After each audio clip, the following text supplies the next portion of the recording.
Friends, తమిళనాడులో ఘోర ప్రమాదం. కాలేజీ బస్సును ఢీకొన్న రైలు. ఆ విషయాలన్నీ మనం పూర్తిగా తెలుసుకుందాం. అసలు ఎలా జరిగిందనే విషయాలు పూర్తిగా. ఫ్రెండ్స్, దేశంలో రైల్వే వ్యవస్థ ప్రజల పాలిట ప్రాణ సంకటంగా మారుతోంది. తమిళనాడులోని కరూరు జిల్లాలో వెల్లి ఎనై సమీపాన రైల్వే లెవెల్ క్రాసింగ్ దాటేందుకు ప్రయత్నిస్తున్న ఇంజనీరింగ్ కాలేజీ బస్సును గూడ్స్ రైలు ఢీకొన్నది. శనివారం సాయంత్రం చోటు చేసుకున్న ఈ ప్రమాదంలో 23 మంది గాయపడ్డారు. సకాలంలో స్పందించిన స్థానికులు క్షతగాత్రులను సమీప ఆసుపత్రులకు తరలించారు.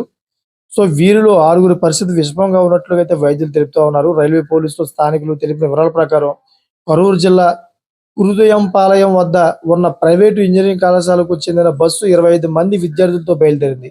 శనివారం సాయంత్రం వెల్లియనై వద్ద కులత్తూరులో మానవరహిత రైల్వే లెవెల్ క్రాసింగ్ ను దాటేందుకు ప్రయత్నించింది. అదే సమయంలో వేగంగా వచ్చిన గూడ్స్ రైలు ఆ బస్సును ఢీకొట్టింది. దీంతో బస్సు వెనక భాగం ధ్వంసం కావడంతో 23 మంది విద్యార్థులు తీవ్రంగా గాయపడ్డారు. స్పందించిన స్థానికులు వెంటనే సహాయచర్యలు చేపట్టారు.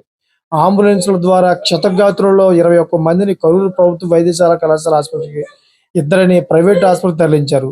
అదేవిధంగా దిండుక్కల్ జిల్లా కరికారిలో రాళ్లప్యారి నుంచి పులియూరులో చెట్టినాడు సిమెంట్ కర్మానికి కంకర్లోడు గూడ్స్ రైలు తీసుకెళ్తున్న ఈ ప్రమాదం జరిగిందని పోలీసులు వివరించారు.